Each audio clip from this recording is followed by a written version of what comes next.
All right, so here we are. We're going to understand how to do your own color separating in Photoshop. And it helps us understand how computers see color. So this is just a single layer PNG file, but of course it's millions of colors. How does the computer see that? Well, it sees it through red, green, and blue lights, which are the things that are giving us the millions of colors. And to see how the computer sees it, we look at channels. And channels is usually next to layers, but if it's not, you just go up to your window and make sure you can see your channels, right? So the standard fully optimized Photoshop view is red, green, and blue. You see the red lights, the blue lights, and the green lights. And it's called an RGB channel. But printing is not RGB, right? Printing uses cyan, yellow, and magenta and black inks. So the first thing we're going to do to color separate is we're going to look at our channels, and then we're going to go up to Image Mode CMYK. It's the only reason you use CMYK mode is to make something professionally print ready, to color proof for professional printing. Now CMYK, it doesn't look like anything changed, but little things will change when you change to CMYK. Like super saturated colors will change when you from RGB to CMYK. Okay, the next thing we're going to do is we're going to turn off different channels. And this will separate our different colors, right? So the first thing I do is I'll turn off magenta and I'll turn off cyan. And that will show me black and yellow together. And then I'll turn off yellow. So I only have the black channel. And it makes sense that the black channel would only be in black and white, right? But if I just turn on the yellow channel and then turn off the black channel, oops, all of a sudden, now the yellow channel is also in black and white. Same thing with the magenta. So if you're only looking at one channel, the computer will always show it to you in grayscale. And the reason is that is how the computer understands color. A light bulb is either turned on or a light bulb is turned off, right? And if a light bulb is turned on all the way, it's bright white. If a light bulb is turned off all the way, it's black, right? In this case, the blacks are where all the inks in the CMYK are filled in. So where it's black here is solid yellow. And where it's white, there's no yellow at all. Or I'm on magenta, so that would be true of magenta. So the yellow looks very different. There's a lot more yellow in the leaf than on the boots, right? And then cyan, there's a lot more cyan on the hat than in the skin tones. You add them all together, and you get the illusion of millions of colors. Color separation is now taking individually these different channels and doing this. You go to image mode, you change it from CMYK color to grayscale.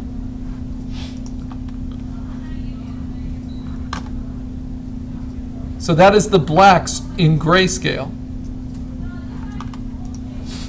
I have to just select the black layer. I have to delete the other channels.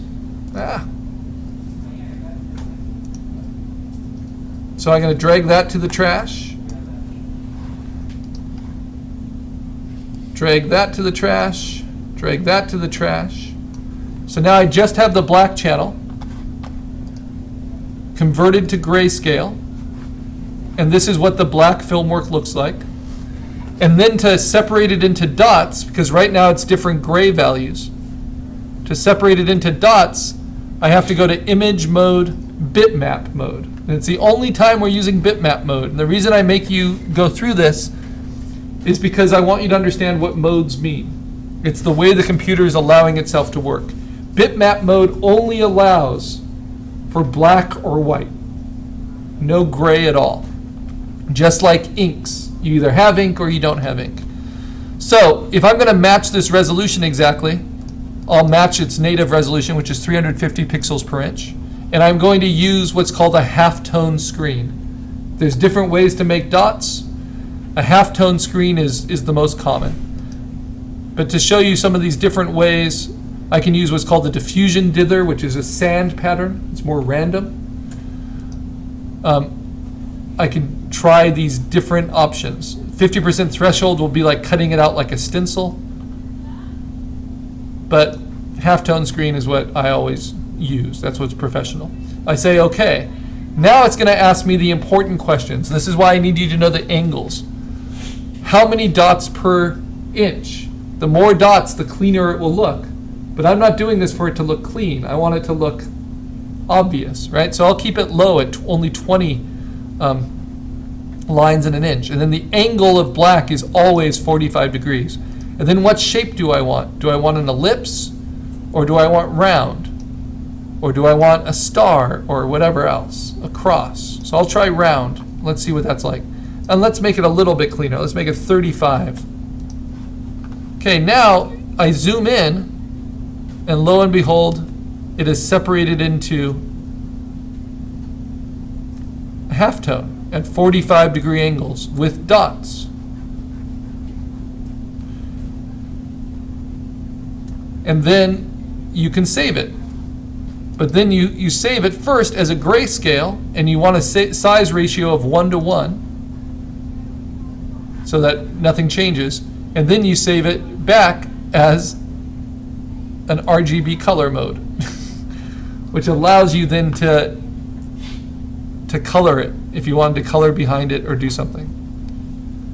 You do that with each channel, and then with the colored channel, cyan, magenta, and yellow, you replace the ink. So if this was like the cyan channel, you basically select all of the white behind, and then you select inverse, and then you can fill it all with a color. So if it's magenta or cyan,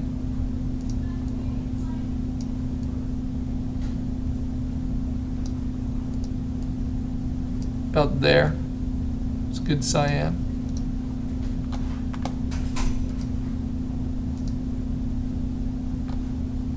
And I can fill it all in. Not sure why the paint bucket didn't work. It should have worked for me. Let me see.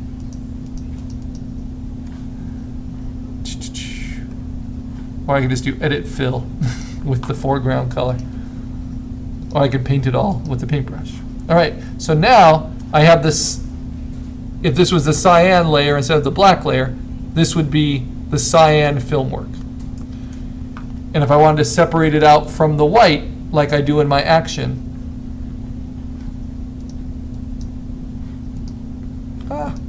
I would do select inverse and then Command J. So there it is as a free floating film work layer for the cyans. So it's not that complicated. It's just a lot of kind of arduous moving back and forth between modes and putting in different settings. And the only setting that you need to remember are the angles for each dot. All right, so this is good for your notes, and it's why I have this lecture and why I have slides like this. What you need to remember about how the dots line up is that black is always at 45, so that's the angle you put in for black separations. And then the others are 30 degrees different from the black. It doesn't really matter if you put magenta at 15 and yellow at 75 and cyan at 0. But there shouldn't be anything within 15 degrees, within 30 degrees of the black.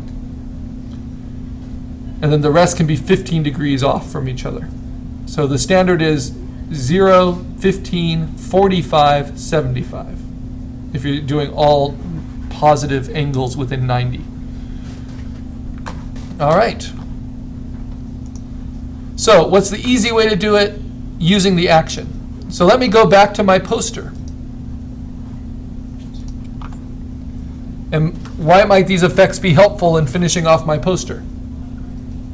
Which was already finished, but now I'm going to make use of modern printing. Now this looks so clean and so boring, because I have a great love of this, of halftone effects and old printing techniques. So if I take my CMYK, I take all those layers, I drag them on top. While all 4 of my layers are selected, I can hold down Shift and grow them all and place them all, transform them all together, and place them by hand.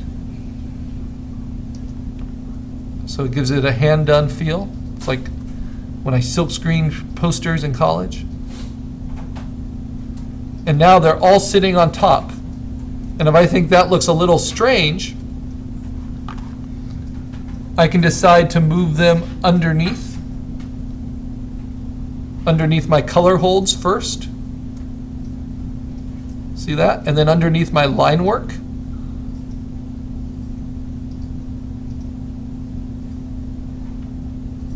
But that's about it. I want to keep them on top of my texture. Right, so right there. I can play individually with their opacities. I can play individually with their placement, right? So that's my black line. Maybe I don't want that at all. I can just turn it off, or I can set it down as a slight shadow. A little mechanical drop shadow, if you will. And I can play with its opacity. I like it. I can even give each dot its own effect, like a little outer glow effect, to make the dots stand out a little bit more.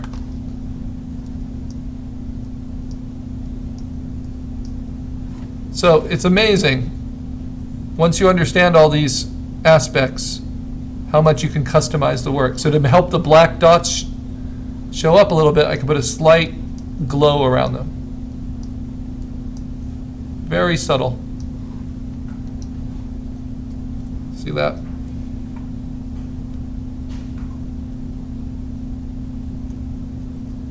The computer's a little confused about how that looks.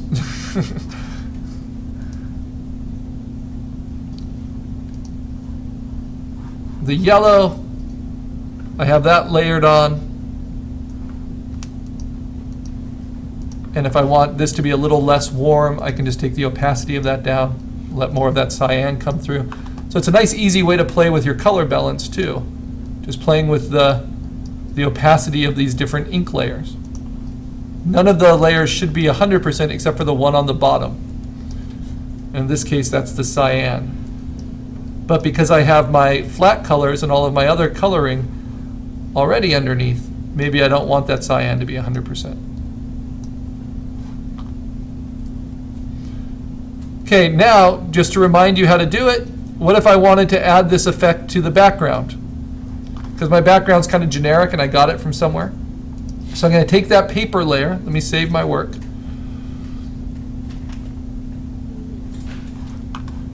And I'm going to close every other layer, or just turn it off for the time being. Delete the layers I don't need. For the ones that are already turned off, I don't need those anymore. They were different type experiments, sketches, things like that. And all I want to leave is that background.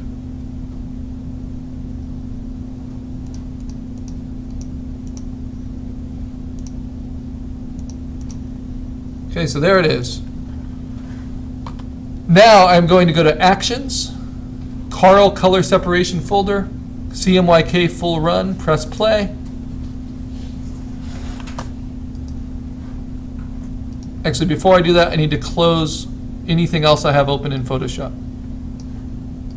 That's important for my actions.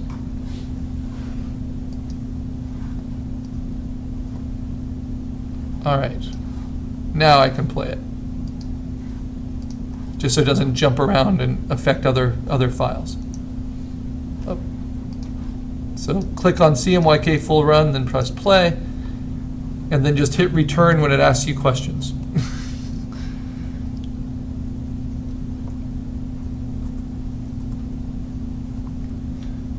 Because I'm not doing this to a flat PNG, instead I'm doing it to a multi-file, it's going to ask me